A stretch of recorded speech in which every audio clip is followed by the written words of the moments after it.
Laulal aqdar lama arafta da'awal kadhibah.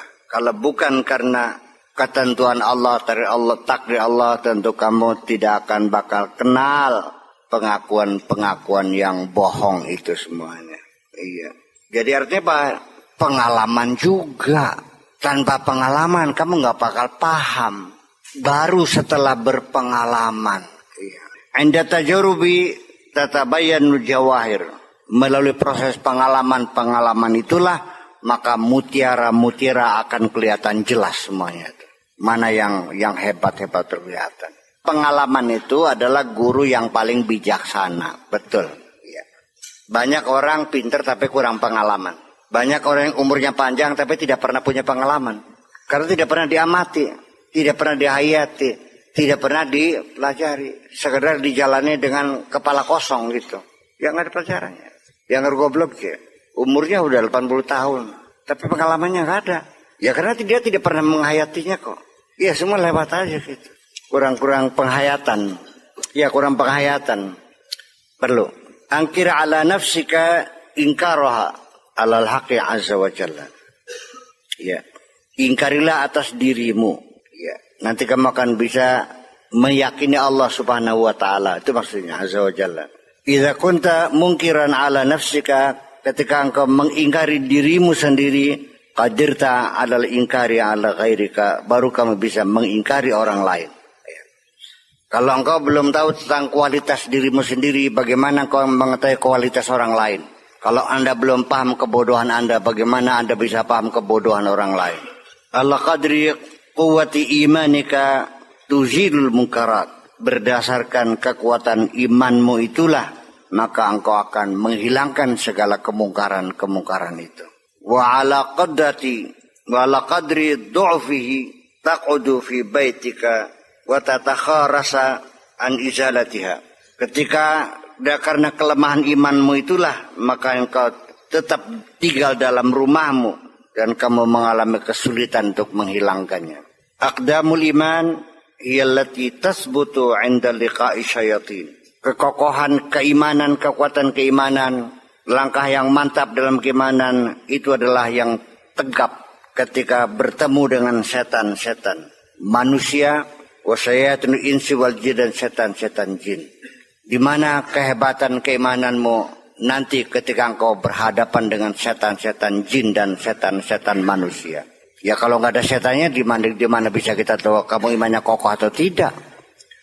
Aku baru tahu bahwa kamu orang yang bertahan membela kesucian dirimu, tidak pernah melacur ketika engkau tinggal di desa Cangkingan. Tapi kalau kamu tinggalnya di Mekah, nggak yakin saya. Iya, tinggal di Mekah. Sekali ke Thailand, ke Pattaya, ngeborong ceweknya 50 semalam. Di mana kejujuranmu? Apakah engkau betul membenci korupsi, melawan korupsi? Saya belum yakin. Karena kamu belum pernah jadi pejabat. Ternyata ambrol kabeh.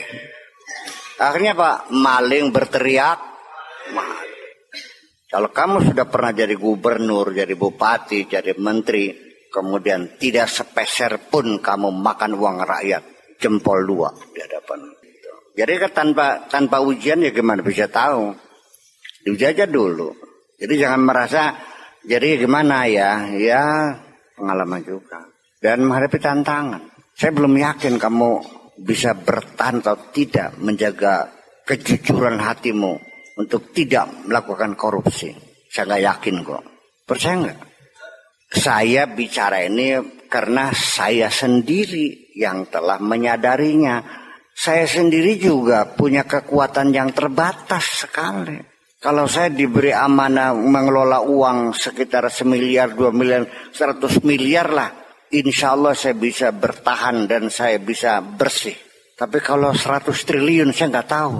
Iya kan? Saya bepergian dengan Bitarsem Bidarmi, nggak ada masalah, pasti tidak akan apa-apa. Tapi kalau saya dengan Dewi Persik, keder gitu mah. Nah ya makanya kita punya kekuatan kita sangat terbatas sekali. Iya, yang mutlak tak terbatas itu hanya Allah. Kita semuanya terbatas. Nah, jadi kalau sekiranya kita memang tidak kuat, ya jangan menerima amanah itu kok. Udah aja kok, punten. Pakai titip, oh punten. Ada orang nitipin saya perempuan secantik Syahrini. Sebelum terjadi, lebih baik saya tolak saja, punten. Saya nggak sanggup. Itu aja kok. Ya jujur aja sih. Jangan take for granted, aku hebat, aku kuat, aku bisa. Siapa bilang? Wa kaifa tasbiru ala ma lam tuhit bihi khubra. Atas dasar apa Anda mengatakan sanggup, tapi Anda belum berpengalaman. Itu kata Nabi Khidir kok. Gitu. Wa kaifa tasbiru ala ma lam tuhit bihi khubra. Bagaimana Anda mengatakan sanggup padahal Anda belum berpengalaman. Itu. Nabi Musa ngeyel, satajiduni insyaallah minas sabirin. Insyaallah bisa. Kok dingin.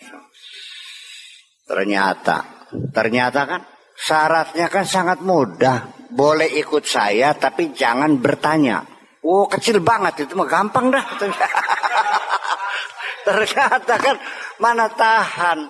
Ternyata tidak mampu kita diam. Saya terusin sebentar di sini. Ketidakmampuan Nabi Musa itu di mana? Sebetulnya begini, pengalaman sama-sama nabinya, sama-sama mendapat diajak bicara sama Allah sama-sama. Wa kallama Musa takliman. Bedanya ini berpengalaman, ini tidak berpengalaman, tapi pernah menjalaninya. Kedua-duanya pernah menjalaninya.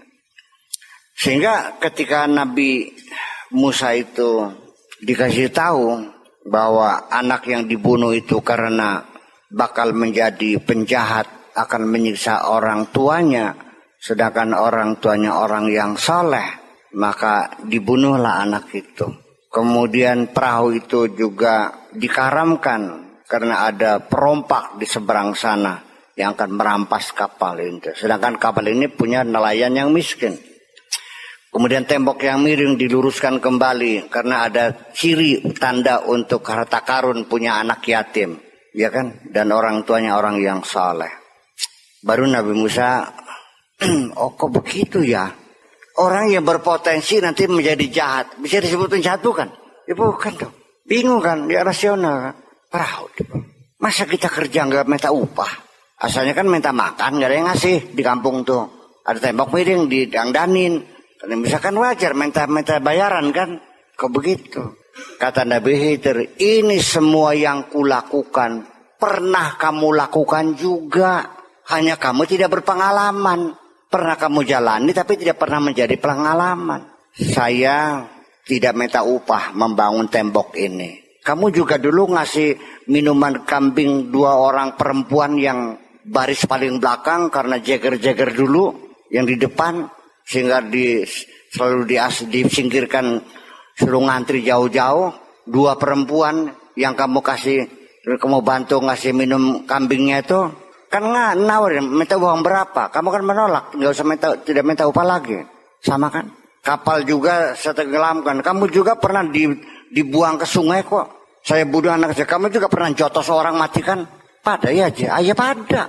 Itu pengalaman itu kan tergantung penghayatan kita sesungguhnya. Udah Pak Rahmat, itu pengalaman itu karena kita menghayatinya. Kalau tidak, ya hanya sebagai peristiwa biasa yang tidak ada artinya. Jatuhnya pemimpin, bubarnya satu negara, ya hanya sebagai cerita. Karena kamu tidak pernah menggali kenapa negara ini bisa bubar, ya kan begitu. Kenapa presiden itu bisa jatuh? Pengalaman itu kan karena penghayatan, pengamatan, ya kan begitu. Jadi pelajaran-pelajaran itu datang dari pengalaman-pengalaman. Pengalaman itu guru yang paling bijaksana. Karena nggak bohong, beneran kita mengalaminya. Dan persis gitu.